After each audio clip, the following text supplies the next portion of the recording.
We've got to move past this idea in dog training that it's all about the physical position of a dog.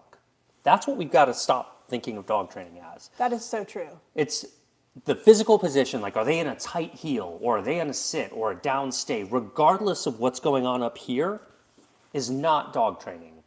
And that is, I think, one of the biggest disconnects right now in the dog training community, is that it's like, oh, well, if dog is physically doing something, that must be a trained dog, when in reality, if they're suffering up here because of what might happen if they don't, then that's the big problem. Yep, not ideal. Sounds working. See? I'll be going over that point more as we go through this, but obviously I wanted to get that out for people who may watch this later so that they're not waiting for the standard 2 minutes. Looks like everyone's popping in. All right, really good to see you guys. Oh, so audio's working good? It is. Okay. Seems to be. Let me know if not. So we just, we've been doing more. We did a live the other day on Instagram. I wanted to touch base here on YouTube, really talk to you guys about your dogs, see if I can help you in any way. That is my primary function, after all, to help you with your dogs. I also want you to be very aware of problematic dog training methods. Excuse me. It's okay. Yeah, she's our watchdog right now. Her barking's got a lot better, though. I know. She saw a squirrel. I'm not training right now because I'm on a live. Okay. Yeah, no, do you. So, it's a bit frustrating to those of us who are really in tune with a dog's emotional state during the training process, and why it is any short-term benefits you get with a dog who is stressed out, it's not worth it. It causes problems later. You're not doing yourself justice or your dog justice in that case. And unfortunately, there are just too many dog trainers right now who are willing to tell you to, at any cost virtually, to get your dog to shut down and call that training, and that is not dog training. So let's take some questions, though. How's Inertia? She's good. She's asleep right there. She's sleeping. We played Frisbee earlier today, and it was pretty fun. All right. I have a reactive dog. How do I manage them? Well, I love that they use the word manage. See, where other dog trainers will punish with a choke prong or electric collar, trainers like me and others will focus on managing, because you can stop any behavior in the world like that with management, right? If your dog jumps on guests, if you have them for the first 5 minutes in a room upstairs when your guests arrive, you have prevented jumping. At which time you can go up and put a leash on them, walk down the stairs, have your dog sit and stay while your company is across the room. Meanwhile, your dog is in a very good emotional state during this process. If you've conditioned them, they might be a bit excited, but you can work on sit and stay with a currency they value, whether it's a toy or a treat or something else. Oh, they said control. Okay. Yeah, it changed to manage in my head. I guess I was reading the comment really fast. Well, but all that's management. I'm used to thinking of it. Those are all forms of management that allow you to teach your dog and connect with them in an intellectual and sophisticated way that don't involve punishing with some crude, blunt instrument, like a choke prong or electric collar. And again, when I criticize these things, please understand it is directed at professionals advocating that the public train this way. It is not the individuals. I have no problem with people. My job is to educate, but unfortunately, we're just at a point right now that the misinformation is out of control in dog training, like the worst I've ever seen it. And that's crazy. You would think it would go the other way. Okay, go ahead. I got distracted training my dog for 1 second. So it's on my mind every day, and I want you guys to know that we're really focused on doing our best to give you the best information we know how to do. When I come across a prong collar in the wild, how do I address it with the parent? Well, I don't know that going up and... Honestly, most people, everyday people who have a prong collar on their dog, it's just they use it more as a slip lead. If the dog pulls, then it kind of restricts. Most people are not popping it, which, by the way, is the proper way to use a prong collar. One of my favorite dog training sayings, when used properly. We have a script coming up about that. There is no proper way to pop a dog and punish them and call that proper communication, because you're damaging the emotional state in those moments. That's why it's out of bounds and why it should not be advocated for by professional dog trainers. I don't say anything to people who have prong collars on their dogs. If you see someone using it very aggressively and you think abuse is happening, that's another story. So anyway. Gosh, whoa, I'm trying to go back so that I don't miss some of your earlier questions. Oh yeah, that's A cool. few people are asking if why are we doing live on YouTube instead of Instagram. That's true. We do Yeah. go live on Instagram a lot. Just mixing it up. In case some of you aren't following on Instagram. I really need help with my dog. Let me help you with your dog. I What do you know. need help with? What do you need help with? Seriously, guys, I mean, I'm more dedicated than ever to making sure that I can help as many of you as possible right now.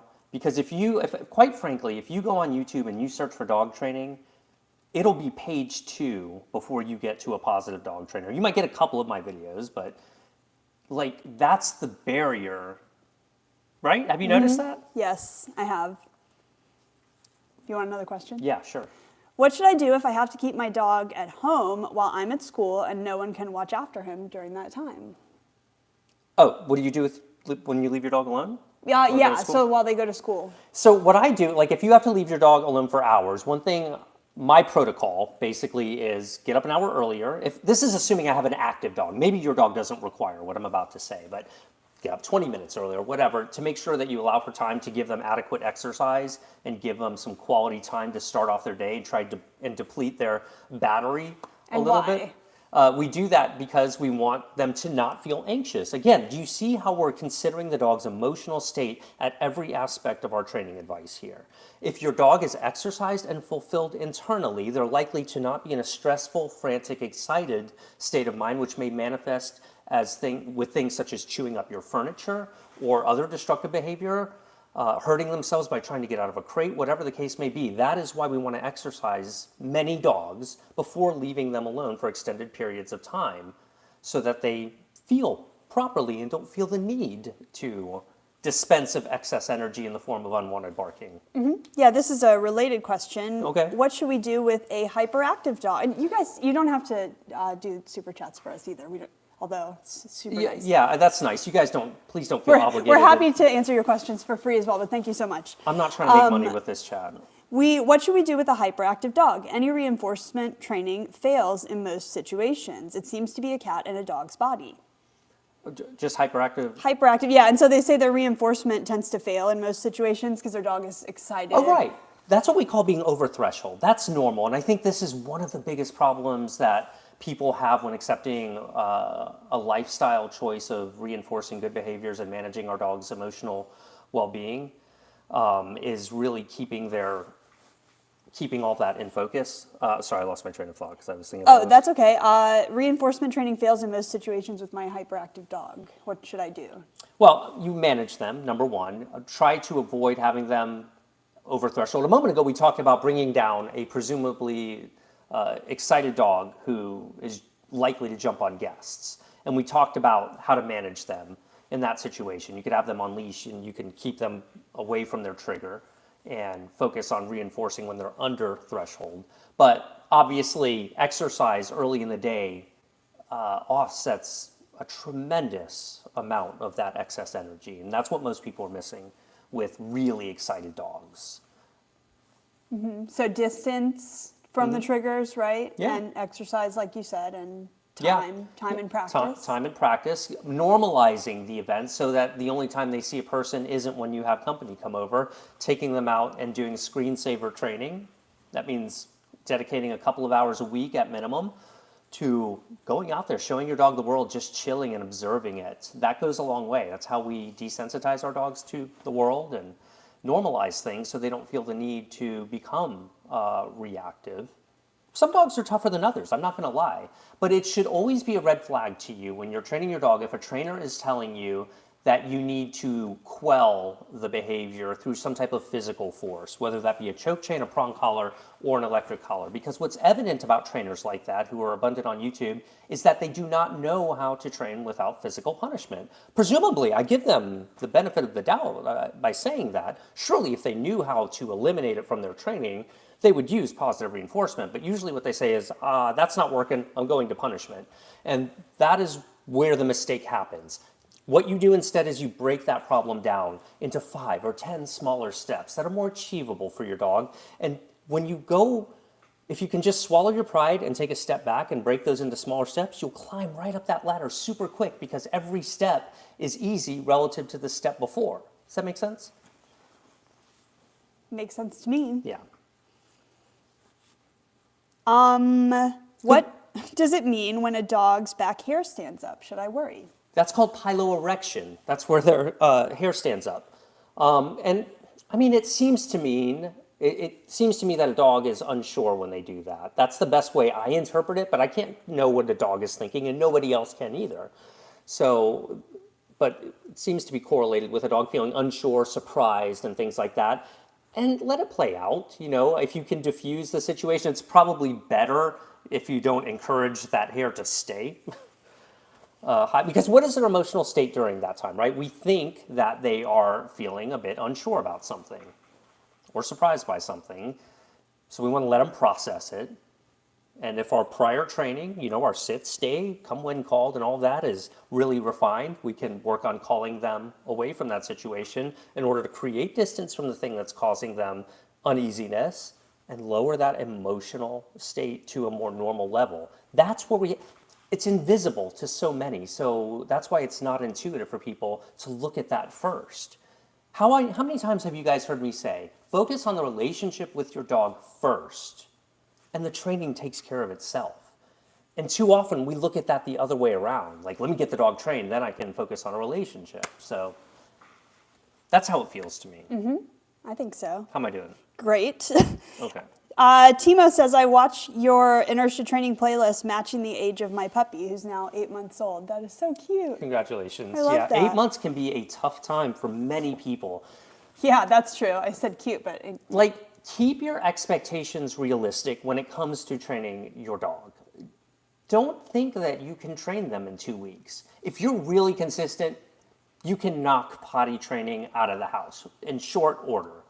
As long as you're really consistent. We can talk about potty training later. But what I mean is, you're dealing with a mammal, for goodness sake, who has... you're a mammal, so you can relate with them to a significant degree, I would think. Think about how many years it takes to gain life experience to understand something. That's why I always say it takes 2 years to train a dog. Maybe that's what's hurting the positive reinforcement training, that we are honest about that. Because we say 2 years, not because it takes 2 years for them to learn the basics, but it takes 2 years for them to gain the life experience to know what is out there, right? To become familiar with this planet and its range of experiences. So 2 years for you to let your guard down. I guess. Maybe that's more what I mean. Because, you've seen, and we'll take a dog for 3 weeks, and we get them listening pretty well to the basics. Yeah. You had your dogs performing stunts. Yeah, Like, that's true. much younger than 2 years, I was on the David Letterman show with Venus when she was 10 months old. But you didn't let your guard down. I didn't let my guard down, no. She was still, although she was pretty solid. I was pretty naive at that time, though. So she fortunately was a great dog. But, if you let your guard down with other dogs, then that can be an issue. And people do that way too commonly. So I'm following through for 2 years on that dog if I've taken on a new dog in my life. Yeah, if there's one thing I've learned from Zach, it's that if you can prevent the bad things from happening, it is so much easier. And so putting in that time to manage is worth it in the long run. Do you know what I think has contributed to this dog training crisis with social media just being dominated by choke chain, prong collar, and electric collar trainers? What? It's a hypothesis I've been playing with. During COVID, I'm wondering, because everyone went out and got a dog, and we all know that we didn't have that much notice that the world was going to shut down. And at the beginning, we just thought it was going to be shut down for 3 months or something, tops, or a couple of weeks even. Mm-hmm. And people ran out and impulsively, it seems, got dogs. And I think some of them were myopic or short-sighted on that and are facing behavior problems now because maybe they didn't put in the time it took to train the dogs, and they're looking for these desperate quick fix methods that are everywhere on social media. And that's what I think might be contributing. What do you think? Maybe. It's an interesting What do you guys hypothesis. think? Do you guys think there's any truth to that? Because pre-COVID, it wasn't like this. More people were willing to put in the time with their dogs. So... why don't you tell people how harmful prong collars are in public? Why wouldn't you recommend a harness or even your training? Well, because for me, I'm only inside my own skin. I'm a professional dog trainer, and I don't have a problem. individuals, I give the benefit of the doubt to. I mean, some of these balanced and compulsion trainers can be very compelling with how they sell the use of these tools. It doesn't hurt. If used properly, it's really effective. And if it doesn't hurt, or if it's not highly uncomfortable, then it's designed to be aversive. So that's just misleading. And I think honest trainers will acknowledge that. And I've seen many honest balance trainers agree that yeah, that's how it works. So. You're the first trainer I've heard say it takes 2 years to train your dog. I finally stopped feeling like a failure when I saw that. I know there's this pressure because here's the thing. You'll get these compulsion trainers very often. I'll focus on the compulsion trainers. For those of you that don't know, that means they're the really heavy-handed ones, right? The ones who jerk dogs around, helicopter them. It's out there, and not only is it out there, it is some of the leading, most viewed dog training content on the internet. It's not fringe stuff. This stuff has gone mainstream, and that's why I'm throwing a fit. But I mean, it's an injustice. And when you see an injustice like that in your profession that you've dedicated your life's work to, you can't be quiet about it and just be like, oh, well, better do a better job. You've got to call it out. So, and that's all I'm trying to do. I'm sorry. Was there a question there? No. Okay. It was just a comment. That was good. I know. You worked out. I've seen a few people, if you want just a random dog training question. Sure, yeah. I want to help you guys. Whatever you need, if I can help you, I want to do that. I have seen a couple of people ask about excitement peeing, excitement urination. So a couple of versions of my dog sees me or someone and they get really excited or they pee and I don't know why. Mm-hmm. And what can I do about that? Well, what do we do first? What do we look at first with any issue? What's going on in their head? What does their emotional state seem to be?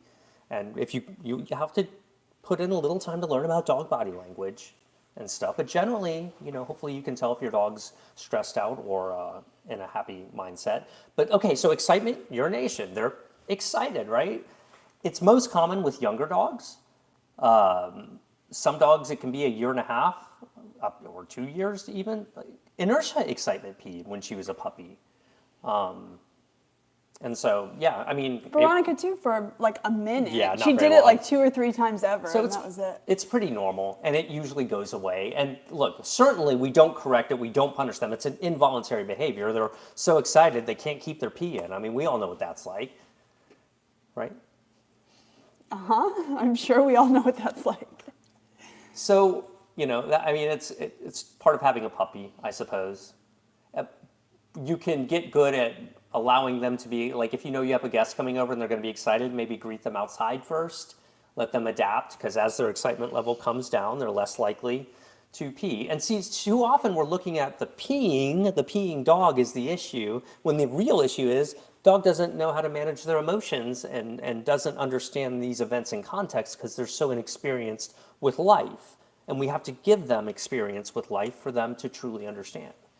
So again, remember that dog training is not about the physical positions a dog is in. That is old school thinking.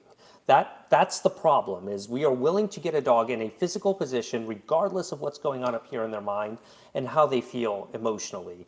If we manage their emotions first, getting them into said physical positions or to do tricks or catch frisbees or come when called and stay or walk on a leash nicely, all of that comes much easier when your dog is in an optimistic frame of mind, as it would you. Dogs and humans are not as different as many will have you believe. While they are a different species, we are both mammals. We have many, our emotive systems are virtually identical. Brains behave our brains behave similarly. There's a lot of interesting data. Even at the neuronal level, we understand how dogs learn. We can, and I'm getting at the fringe of my knowledge because it's pretty cutting edge right now, but we can see the synapses apparently in a dog's brain when punishment is used on them versus, I won't even call it positive reinforcement, I'll just call it kind methods. And it just happens that being kind to our dogs is more effective. It doesn't matter, you don't have to do it out of obligation, but you will get better results. At least that is what the evidence suggests. Yes, that's true. That's good. Thanks. Do you have any tips for a jumping Doberman? I can't get her to stay on the ground when meeting someone new. We talked about jumping earlier, so if we keep this video up, I'll have you go back to that because I don't want to answer jumping questions all over. But the bottom line is to manage your dog, have them maybe in a separate room. And go back and watch the beginning of the video. It was the first question I took. Is that okay? I think so. Or an alternative incompatible behavior that you can, if they're sitting, they can't jump. So you can Right, practice exactly. But sitting. you want to work out if they're really excited, like we mentioned. You want to probably start at a few feet away. Anyway, okay, Sure. let's go on with another question. Do you have any tips for training tricks? Yeah. My favorite way when I'm teaching a new trick, I will sit down with a dog and I will say, I'm going to teach you a new trick, right? Yeah, he actually does. Yeah, sit down. I mean, it's like I'm sitting down with a 3-year-old kid. All right, I'm going to teach you a new game, right? Just think about how you do that. And you start small, like, hey, you want to play? Cool, here's a treat, or here's a squeaky toy. You know, whatever they're into. They're probably into both. And my mindset is such that I'm thinking about, I like to think, I'm a terrible painter, I'm a terrible drawer, but I would like to think that if I could paint, that my mindset, if I were going to paint a portrait, would be, let me just get in the zone, let me get into the beta state, let me really see my vision and imprint it. And I would come at it with respect to the craft, knowing that that is a hard thing to do. And I would be meticulous and careful and really focus on connecting with the individual dog that I'm working with. That's my advice when teaching tricks. Cater to their emotional well-being. Understand that you want to keep things optimistic for them at all times because you're a human and they're a dog, and that's the least you can do for them. That's a good answer. Thank you. You're doing pretty well. My puppy, are you ready for another one? Yes. My puppy tunnel visions on other dogs, goes into overdrive, and is too sociable. Do you have any tips on becoming the most important person so that my dog doesn't run off every time someone new appears? Okay, that was a lot for me to take in. What happened? Summarize. Okay, their puppy gets very excited Okay. and is very social Yes. and goes into overdrive when they see someone new. Okay. And they would like tips on becoming the most important person to their dog. Well, don't assume that you're not the most important person to your dog because they get excited. So let's look at this. There are some trainers will tell you, and I'm trying to give you the alternatives because this is the bad advice we're trying to combat. Some trainers will tell you that, okay, you pop on that leash until your dog shuts down because they're excited and they need to know you're the one that they need to listen to. And you can aggressively pop a leash enough to where a dog's like, fine, enough, I'll stop being excited, right? I mean, they would respond emotionally very much how you as a person would because we know those emotive systems are virtually identical between dogs and people. We are mammals. So that's one way you could handle it, which would be terrible because, okay, you get the dog to not be excited and lunge towards someone, right? But what have you done to their mental state? You've made them like hate life for a minute or hate doing the thing when they're just trying to do something very natural. So in lieu of that, we have to give our dogs the time and life experience and set up scenarios where we just simply go to a park and hang out on a bench for an hour or walk around, 50 feet outside of a dog park if your dog's excited by dogs. We have to allow them to process those emotions naturally and not put them in situations where they feel overwhelmed. And the more normalized those events become over time, the less likely they are to find them unusual events to be excited about. So we have to normalize the world and be fair enough to our dogs. I think a lot of what's broken in dog training culture is unreasonable expectations in periods of time. Like people need it done fast, but they don't realize the emotional damage that can cause and how that gets in their way moving forward. Mm-hmm. They will not, and that's why my beef is with professional dog trainers advising you like this. That is my problem because they should know better than that. If you're an individual, you don't hire a trainer, you're winging it, you get a little rough with your dog, that's culture, that happens. We don't want to do that, but when people are trying to formalize getting rough with your dog and calling it dog training while damaging dogs emotionally, that is out of bounds and out of line in the year 2023. There is no relevant academic body on planet Earth that states that aversive dog training methods should be used in any known instance in dog training, and that is a fact. Yes, it is. My larger dog has recently gotten aggressive when meeting new dogs on leash. Do you have any tips? By the way, you rock. Thanks for all the help. No. Thanks. That's nice. What's the question? My larger dog has recently gotten aggressive when meeting new dogs while on leash. Do you have any tips? In general, you want to stop having your dog meet other dogs on leash, particularly if they now have a history of behaving aggressively in that situation. We don't want to just, hope it goes well, because now there's a history and a conditioned response potentially to that type of event. When I typically like to have dogs interact off leash together, and I don't think there's an obligation to stop and have dogs meet on walks. I don't do it because it's just, I don't know that other dog. It only takes one bad experience to set my training back with Inertia. And so far, Inertia has never had an altercation with a dog, like an actual fight. Knock on wood. Well, you don't have to if you manage her. That's the point. Well, you manage her, but you also allow her, like, she's got a lot of dog friends. You've seen her with every foster dog we've had. Yeah, that's not to say that you don't do introductions with other Right. dogs. You just do them thoughtfully. You get to make sure you know the other dog first, not just like a random dog you encounter on the street that you maybe feel socially obligated to introduce your dog to because you feel awkward saying no to the other person. There's nothing wrong with that. And it helps other pet parents in the long run because it's good to normalize not always letting every dog say hi to every dog. Yeah. It's good to practice. That's right. Yep, exactly. I think someone said, what about the dog park? I don't know if that was a comment regarding like when Inertia was going through what I think in hindsight was a fear period and was disproportionately fearful at the dog park when she hadn't been when in the company of other dogs in the couple of months leading up to that. She gave an air snap, but she didn't get into a fight. So, I mean, that was very normal behavior that, she was 7 months old and the internet was going to let me know I can't train dog if I have a 7-month-old who gets fearful. I certainly was at fault at some portions in that. I've made a whole video explaining it and acknowledging it because we don't cut out the mistakes on my channel. We tell the story because I'm doing you no service to show you before and after videos for my own ego. I want you to know what went my way, what didn't go my way, and how I readjusted to fix it. Because you can usually fix an issue if you just look at it and break it down into smaller portions. And sometimes with some dogs, steps 1 through 3 can be bam, bam, bam. But with other dogs, it's like, man, it's going to take a week to get from step 1 to 2. But now that you've done that right, 2 to 3 goes much quicker. And then you get your traction. And that's what it's about. If you guys get nothing from this live session, I really want you to understand that true dog training by the modern 21st century standard is about evaluating your dog's mental well-being and their emotional state above everything.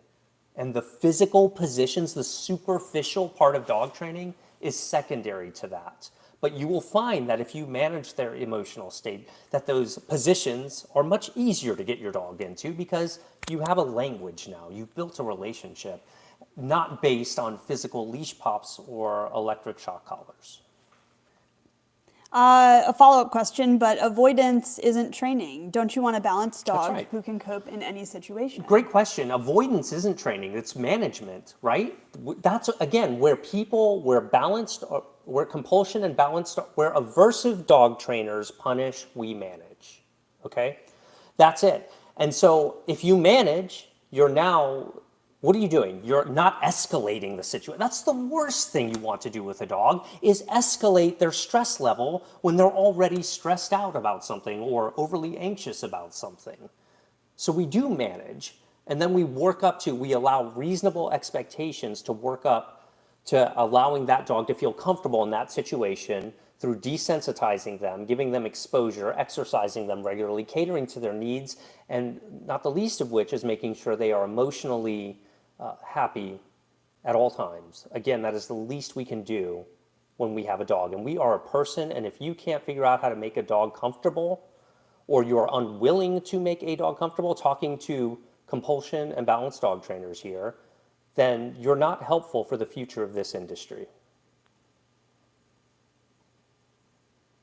True. A few people asking about Robert Cabral and Dog Daddy. Do you want to mention why you're I'm not about to addressing? I'm about to show a graphic video. Are you sure you want to do that? Trigger warning. Are you sure? Back out now if you don't want to see it. This is from Dog Daddy. He just posted this video.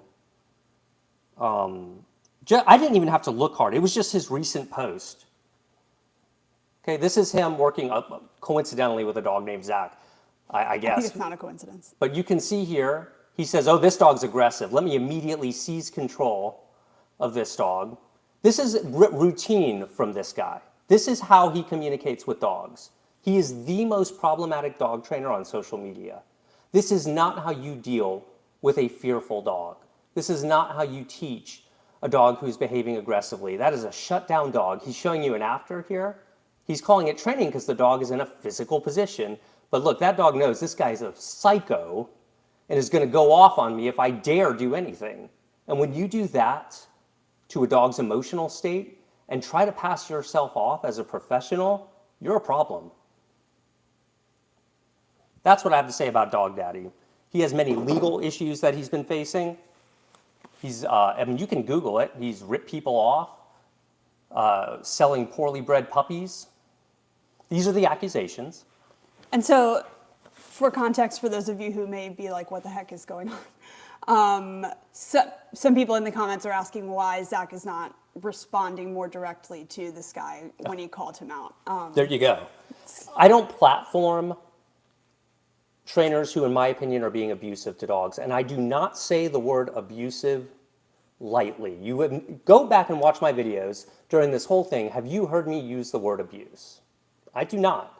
And in my opinion, that looks like dog abuse to me.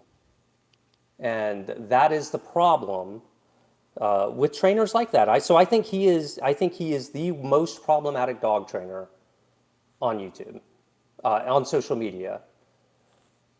I'm not alone in this. Balanced dog trainers, many of them, have acknowledged that these are just terrible methods to use on dogs. So it's not just positive dog trainers like myself. But I'm actually hoping that they can, get this guy in line. I shouldn't have to. Well, yeah, a few folks would like to know why don't you show us what you would do then with that? Oh, well, I do. I absolutely do. This is the frustrating part where I feel so gaslit by these dog trainers. Because I've shown you dogs with bite histories, many of them on my channel. But you know what? You wouldn't know it. Because I'm not going to allow that dog to get set off and feel that fearful in my presence. I'm not going to grab a dog and get them to appear aggressively. I'm going to win that dog over. I'm going to drop hot dogs on the ground. I'm going to win that dog's trust. I'm going to make sure that I manage them, that they have a basket muzzle on, so that I can work on building that. Just like a human being who has deep-rooted issues, many of them stemming from physical abuse, just like they have, you're not going to convert a human in a matter of a training session or two, nor are you with a dog. All that we've done in the case that on the video we just saw, all that you saw there was a dog temporarily suppressing, and they understand that if they do react in the future, boy, they know what humans are capable of, and they're going to come on a lot stronger. And this is exactly what the scientific data shows when we evaluate how punishment affects mammals and every other animal. So It's not controversial. it's not controversial in the scientific community. It is only aversive dog trainers who want to pretend and paint the picture that there is a divide. They don't know what they don't know until they go through the effort to know it. And do you think half these guys are going to go and read a psychology textbook? In what other industry do we celebrate the least educated among us? In what other industry do we do that? In dog training, we do. Because the most successful dog trainers, by and large, are the least educated.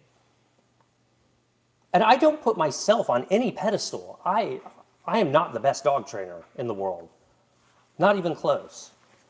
But I do understand that we need to cater to our dog's emotional state when training them, first and foremost. And any method that attempts to undermine or undercut that should not be used.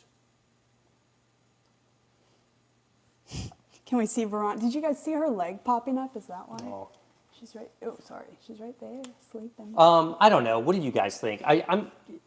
Yeah. I'm worked up. I mean, when I saw that video,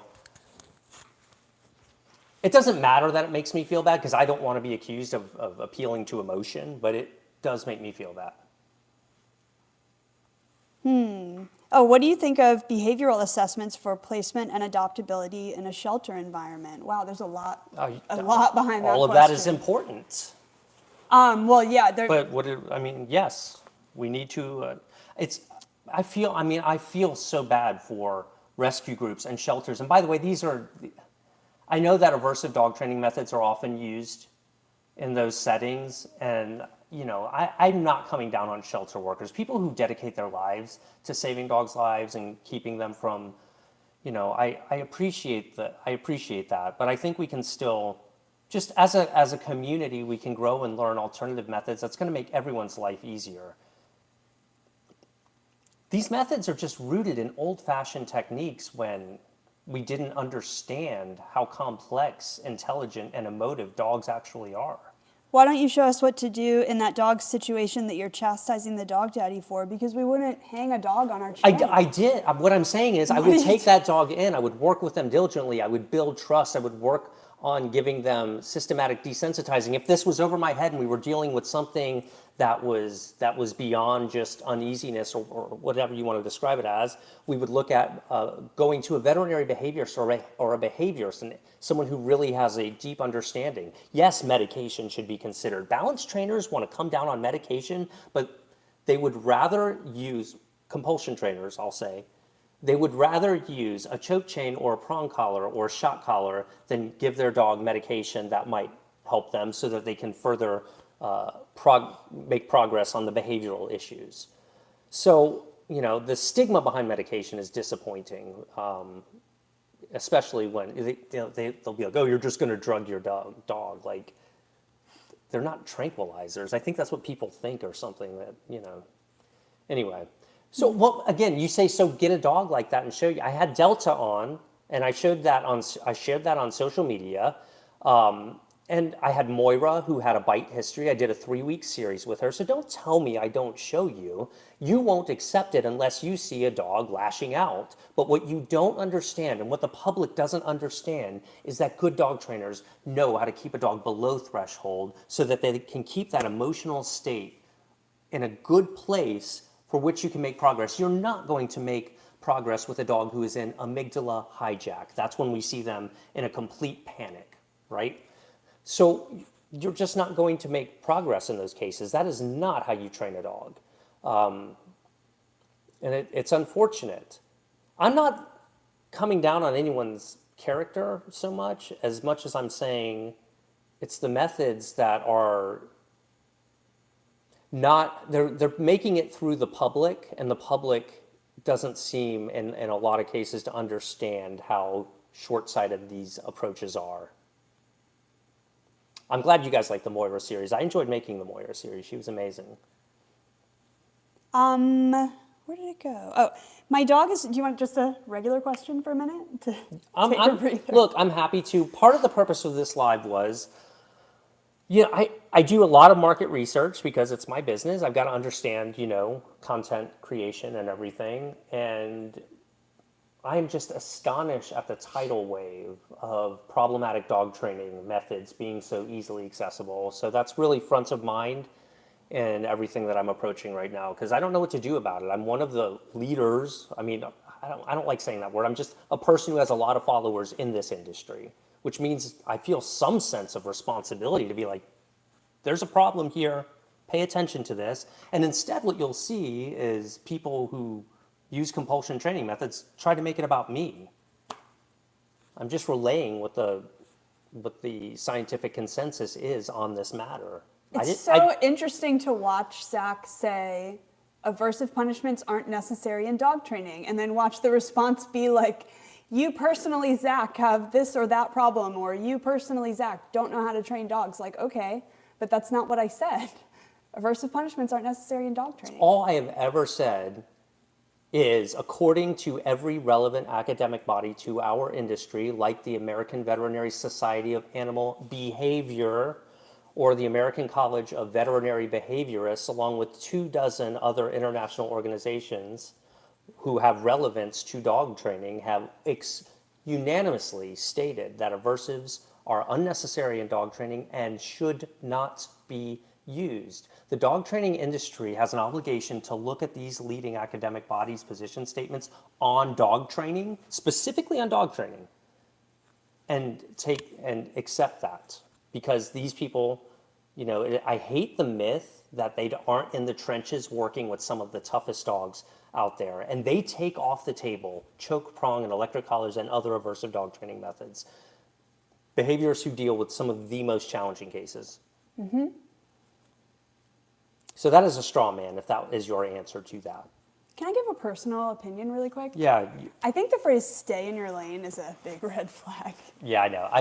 I'm going to put a compilation. I want to put a compilation video together of dog trainers telling me to stay in my lane. Like, what is your lane if it's not the welfare of dogs during training? Thank you.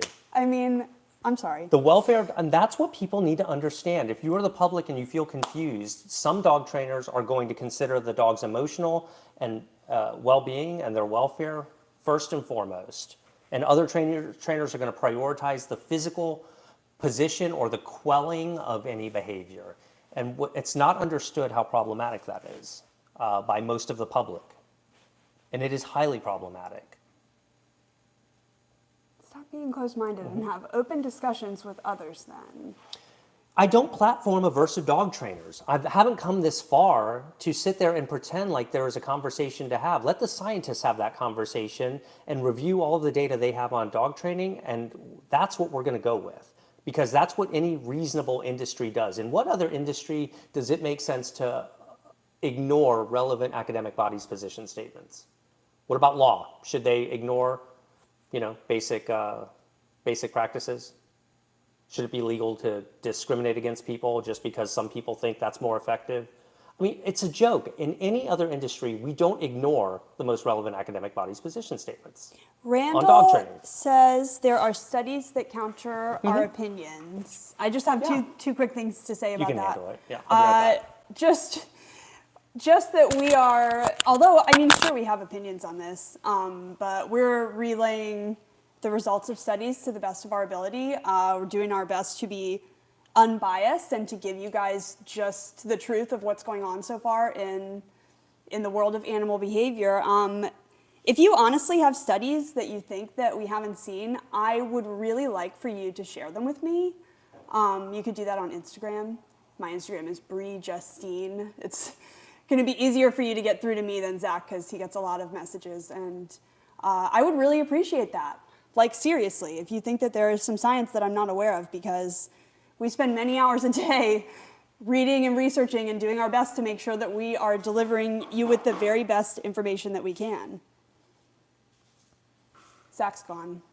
He'll be back, though, don't worry. Explain how it's not one study in and of itself. Oh, okay. He says that I should explain that it's not one study in itself, which is true. We say there's a consensus because the general body of all of the science that we're able to find is all pointing in the same direction. And so while there are surely flaws with any individual study, it matters for you to look at the broader scope of the studies as well. That's also make it relevant to animal behavior as a whole, given that animals are all governed by the same learning. Okay, are you coming back? Yeah. Okay, what'd you say? Make it. Oh, also, Zach says it's relevant to animal behavior as a whole because learning theory applies to all animals. Sorry about that. I just completely lost my train of thought. What I'm saying is, because I was trying to remember how Zach said that behind me. I had to make tea. What I'm saying is you can say, okay, the studies in dog training aren't good enough and all of that. And for argument's sake, let's throw them all out. Let's say no studies ever been done. But we have all of the other studies relating to how animals learn. Humans are the most well-studied that I'm aware of. And humans, some people have a hard time accepting this, but this is the consensus. Humans are governed by the same learning laws that every other animal is, right? There's no animal that where it's been shown that using punishment is going to be more effective and ethical. So Robert Cabral has all the studies. I am definitely aware of all the studies that Robert is citing, and they're included in what we're talking about. Thanks, though. yeah, we know, and we understand that. And actually, here's the problem, like, especially with Ivan Balabanov's video, which in many ways ignited all of this. I called him out for using old studies, and he was like, well, it doesn't matter that they're old. And yes, it does. Because in those older studies, guess what? They didn't even measure welfare. They weren't taking cortisol samples in many of those older studies. They were measuring efficacy, again, physical positions, but they weren't even thinking to ask themselves, I wonder what the emotional state of that animal is right now. That's a relatively new phenomenon. And thanks to many leaders in the positive reinforcement space, we are now aware of this type of information. Those leaders, virtually exclusively all women, by the way, or women identifying, and I think that is significant as well. It's really important that we acknowledge that. And, you know, when you see these, I mean, let's just call it like it is, the vast majority of punishment trainers are just, they're going to be white men, is what they're going to be. And they're going to be part of a culture that seems to value punishment over meaningful solutions. And it's part of our culture that we live in. I think we're all tainted by it. I think it holds back everyone, even people perpetuating the methods. And I think it's unfortunate. I mean, Can we just briefly remind everyone that punishment is reinforcing for punishers, too? thank you. Think I that always forget to say that. I think that that is a really fundamental point. For example, if your dog is jumping on you and like hurting you or bothering you, and you smack them or yell at them or scare them or whatever, and they instantly stop it, that's very reinforcing for you, the person, because they've stopped annoying you. Or if your dog is like barking a whole lot and you, I don't know, shock them or aversively get them to stop, instantly, that instant gratification is so reinforcing for people, the trainers. And so some people don't even realize that they're unconsciously training themselves instead of training their dogs. And they're training themselves to keep punishing because it's gratifying, it's easy. Immediate compliance. Yeah, that is the one benefit to using physical punishment in dog training is you get immediate compliance if you're harsh enough. But there are, at least with humans, we know there are 10 other side effects, the leading of which is increased aggression. And since we know that dogs and people learn by the same laws, at the very least, we should suspend using choke prong and electric collars as professional dog trainers until more data comes in. At the very least. So making But this that's shift controversial. in dog training, it's very hard for people to deconstruct that feeling. They're like, no, but I've been punishing my dog and it feels good and it works. And it, Right. you know, my dog is fine. It works for them too, but And if you took an extra 5 minutes in a lot of these cases, instead of the immediate compliance, you would achieve the same result without the emotional compromise of the dog. yeah, And- that's, I mean, yeah. I should clarify, they have the illusion of being fine, right? Because we To know get in the that, physical position, right? We're not even asking ourselves what's going on in that dog's mind. That dog is practically a person when it comes to their brain and how they process emotions. Go ahead. I know people are going to say you're anthropomorphizing and assigning human characteristics, but I mean, you have a biology degree. I mean, are there a lot of similarities? I don't want to lead you. Yes. I mean, okay, so here, just to check myself, a couple of months ago, I was talking to Zach and I was being very, very adamant that the fundamental rules of learning theory that punishment reduces a behavior and reinforcement increases a behavior. Those are fundamental rules of learning theory. And I was being very adamant that that applied across all species, even non-mammal species. And I wanted to make sure I was right, and so I did a little bit of Googling. And I found a study about cockroaches where they were being trained to use a maze. And not only did they do it, but they appeared to have different personalities in the way that they consistently solved new puzzles. Some were more timid, and some were more outgoing.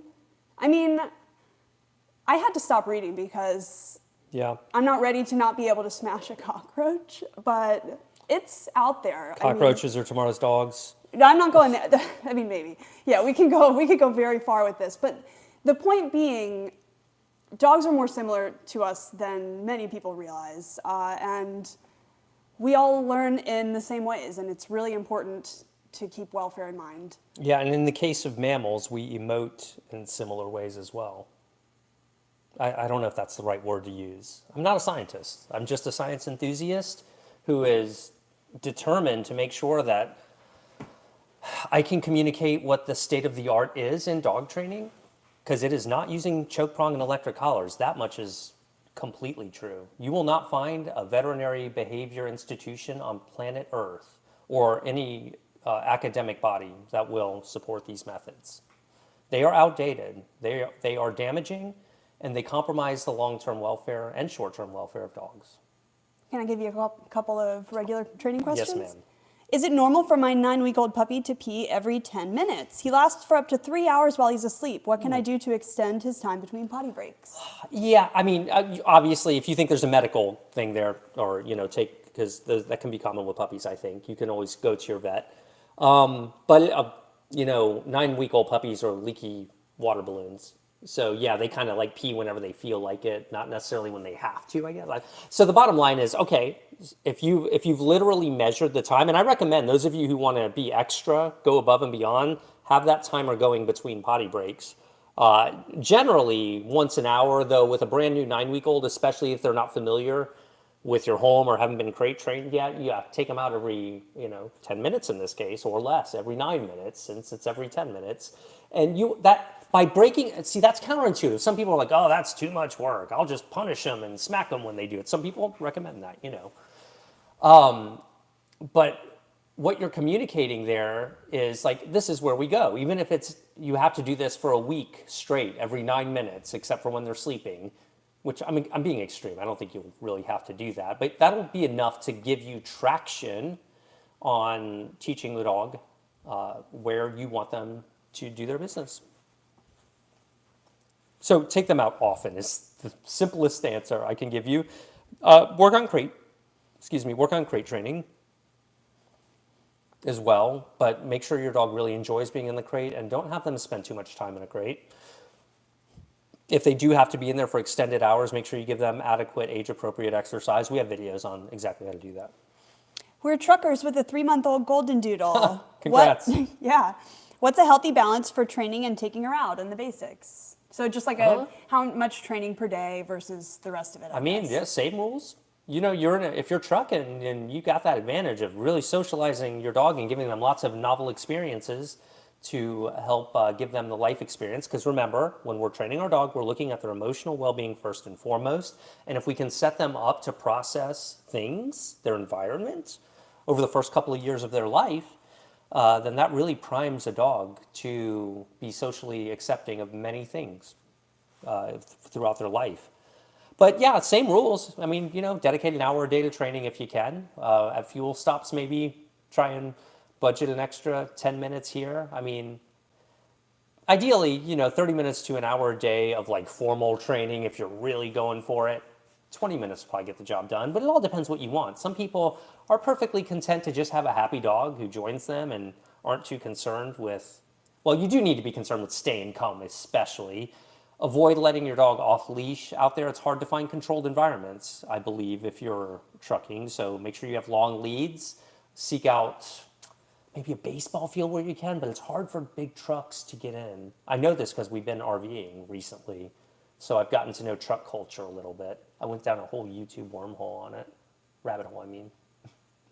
Negative reinforcement encourages and teaches behaviors. What did I say? Did I say it wrong? I saw you make a face, too. I might have said it wrong. I don't know what you're talking about. Reinforcement and punishment. When Right. I saw you make a face. Anyway, my bad.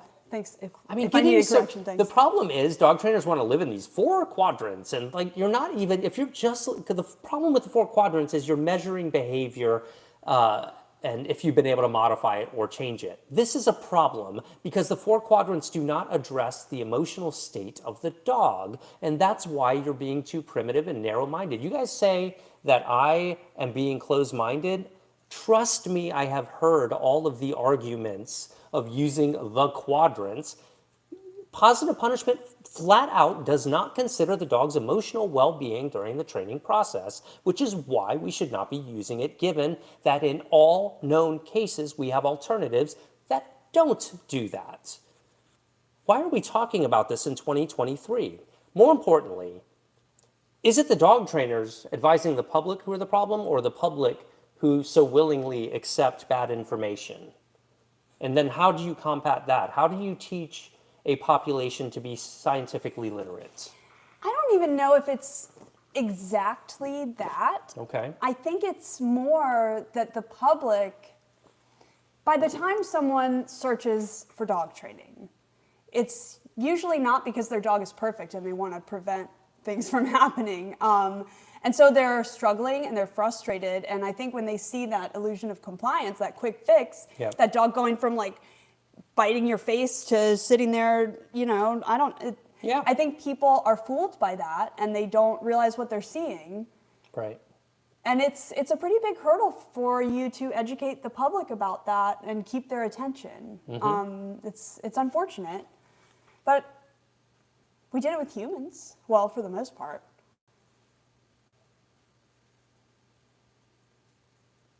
What are you looking for?